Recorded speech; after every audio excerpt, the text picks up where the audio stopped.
Hi, எல்லாருக்கும் வணக்கம். அனைவருக்கும் இனிய பொங்கல் நல்வாழ்த்துக்கள். ஸோ இன்றைக்கி என்னன்னா, ஜனநாயகனோட அந்த விசாரணை வந்து இன்றைக்கி உச்சநீதிமன்றத்தில் வந்துச்சு, சுப்ரீம் கோர்ட்டில். பட் இன்றைக்கியாச்சும் ஒரு நல்ல தீர்வு கிடைக்கும், அந்த சென்சார் இஷ்யூக்கு ஒரு தீர்வு கிடைக்கும் இந்த மாதம், ஓகே அப்படின்ற மாதிரி தான் நம்ம இருந்தோம். கிடைச்சிரும், இது எல்லாமே வந்து தள்ளுபடி பண்ணி கேன்சல் பண்ணிட்டோம் தான் நினச்சோம். பட் ட்விஸ்ட் என்னன்னா, சுப்ரீம் கோர்ட்டே வந்து நாங்கள் வந்து இதில் தலையிட விரும்பலை, இந்த கேஸை வந்து நாங்கள் தள்ளுபடி பண்ணுறோம். எது வந்தாலும் நீங்கள் வந்து உயர் நீதிமன்றம் சென்னையில் இருக்கு இல்லையா, அங்கே போயிட்டு தான் நீங்கள் வந்து அது என்னன்றது நீங்கள் விசாரிக்கணும். இதில் வந்து நாங்கள் எந்த ஒரு தலையிடவும் நாங்கள் பண்ண மாட்டோம். நாங்கள் வந்து உத்தரவு போட்டாச்சு, யுஏ சான்றிதழ் கொடுக்கணும் அப்படின்னு சொல்லிட்டு. பட் அவங்க மேல்முறையீடு பண்ணியிருக்காங்க, அந்த கேஸ் வந்து நாங்கள் எடுக்க மாட்டோம். ஸோ அது எங்களுக்கு விருப்பமும் கிடையாது.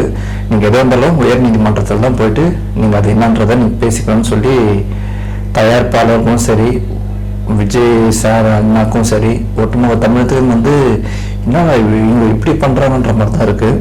ஏன்னா இப்போ 21ஆம் தேதி தான் அந்த கேஸ் வந்து சென்னை உயர்நீதிமன்றத்துக்கு வருது. ஸோ அங்கே தான் வந்து ஃபைனல் ஜட்ஜ்மெண்ட்டே கிடைக்க போகுது.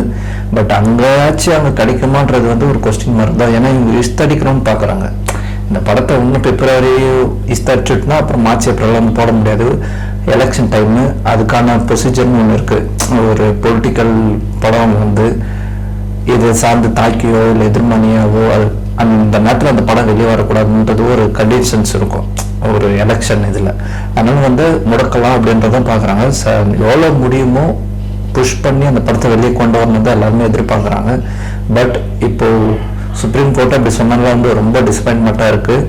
சரி, இன்னைக்காச்சும் ஒரு நல்ல தீர்வு வந்து ஒரு 23 படம் வந்துடும், இல்லை 26 வந்துடும் தான் நினச்சோம். பட் 26 ஒரு கொஸ்டின் மார்க் தான். ஏன்னா இப்போ 20ஆம் தேதி தான் அந்த கேஸ் வந்து ஃபைனலிஸ்ட் ஆகிட்டு விசாரணை வந்து தொடங்க போகுது. பட் அங்கே என்ன சொல்லுவாங்கன்றது நம்மளுக்கு தெரியாது.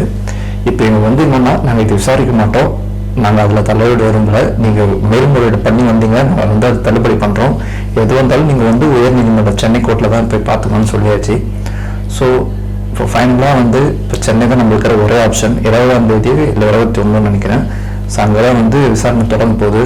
அங்கேயாச்சும் ஒரு நல்ல தீர்ப்பு கிடைக்கும் நம்ம. ஏன்னா இப்போ அதுக்கு ஜனநாயக படத்துக்கு நிறைய பேர் கொடுத்துட்டாங்க, காங்கிரஸ்லேயும் சரி, மக்களும் சரி, திரையுலகனும் சரி. ஆனால் சில பேர் வந்து கொடுக்காம இருக்காங்க, அது ஏன்றது நம்மளுக்கு தெரியும். எல்லாமே ஊட்டிங்கெல்லாம் இப்போ மாறிட்டாங்க. அதனால் வந்து நல்லது எப்பவுமே நடக்கும், இன்னும் கொஞ்சம் லேட்டாக நடக்கும். விஜயனுக்கு அப்படி தான். ஒரு எம்ஜிஆருக்கு எப்படி வந்து உலகம் சுற்று வாலிபன் அந்த படம் எப்படி ஸ்டாப் பண்ணி இது பண்ணி ஒரு போராடி தான் அந்த படம் வெளியே கொண்டு வந்து அவர் ஒரு டர்ன் அவுட் பண்ணார். அதே சேம் டு சேம் பேக் தான் விஜயனுக்கு இப்போ நடக்குது. ஸோ இவங்களும் அதை வந்து கிரியேட் பண்ணி விட்டுறாங்க. விஜயனுக்கு வந்து நம்ம எதுவுமே பண்ண தேவையில்லை, இவங்களே நம்மளை உட்கார வச்சிருவாங்க. அப்படிதான் இருக்கு இப்போது. ஏன்னா ஒரு விஷயத்துலையும் வந்து நம்ம கன்ஃபர்டாக பார்க்குறோம், இல்லை யார் பீட்டிங்கிறது வந்து இப்போ எல்லாருக்குமே வெட்ட வெளிச்சமாயிடுச்சு. ஏன்னா தெரியும், எல்லாருக்குமே தெரியும். இந்த பராசக்தி வந்து இப்போ பார்த்தீங்கன்னா டெல்லி போயிட்டு பொங்கல் கொண்டாடி இருக்காங்க. அது எதுக்கு போனாங்க ஏது போனாங்கன்னு அந்த கடவுளுக்கு தான் வெளிச்சம். கேட்டால் வந்து நாங்கள் செலிப்ரேஷன் பண்ண போனோம், கூப்பிட்டான்னு சொன்னார்.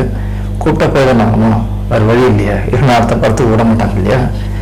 இது மாதிரி நிறைய இருக்குது. அது இதுக்கப்புறம் எல்லாம் வெளியே வந்துடும். ஸோ சிவாவில் வந்து நம்ம வந்து ஐயோ பாவம் அவர் என்ன பண்ணுவார் அப்படி இப்படின்றாங்க, அது தப்பு.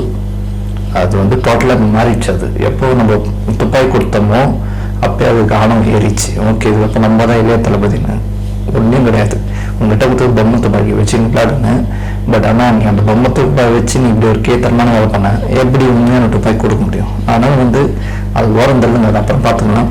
ஸோ ஜனநாயகம் எப்போ வரும்ன்றது வந்து இப்போ ரொம்ப பெரிய இஷ்யூவாக இருக்குது. ஏன்னா சுப்ரீம் கோர்ட்டும் நம்ம ஓகே இது ஒரு நல்ல தீர்வு கிடைக்கும்னு நினச்சோம், பட் முடியல. இப்போ ஃபைனலாக வந்து பழைய மாதிரி மேல்முறையீடு பண்ணி தானே பண்ணோம். இப்போ அதனால் வந்து 20ஆம் தேதி நீங்கள் சென்னை கோர்ட்டில் போய் பார்த்து அது ஃபைல் பண்ணிக்கணும், நாங்கள் அதை தலையிட மாட்டோம்னு கிளியர் கட்டாக சொல்லிட்டாங்க. ஸோ ரொம்ப கஷ்டம்தான். பட் என்ன பண்ணுறது, வேறு வழி கிடையாது. இப்போ அவங்க சொல்லிட்டாங்க. இப்போ நம்ம வந்து 20ஆம் தேதி தான் அது என்னன்றது பார்க்கணும். அதில் ஒரு நல்ல முடிவு கிடைக்கும் நம்ம. ஏன்னா இவ்வளோ பேர் சப்போர்ட் பண்ணி அதை பார்க்காம வந்திருப்பாங்க, ஏன்னா ஒரு தீர்வு கிடைக்கும்.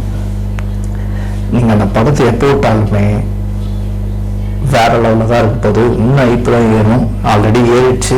நீங்கள் லேட் பண்ண விஜயநாயகி கிராஃப் ஏறிட்டே தான் போவோம், அதெல்லாம் தடுக்கவே முடியாது. படம் நீங்கள் ஓடிடிலே விட்டாலும் நாங்கள் உட்காந்து பார்ப்போம், அந்த நிலைமையில தான் இருக்கும். தமிழகமே இப்போ அதுக்கு தான் வெயிட்டிங்.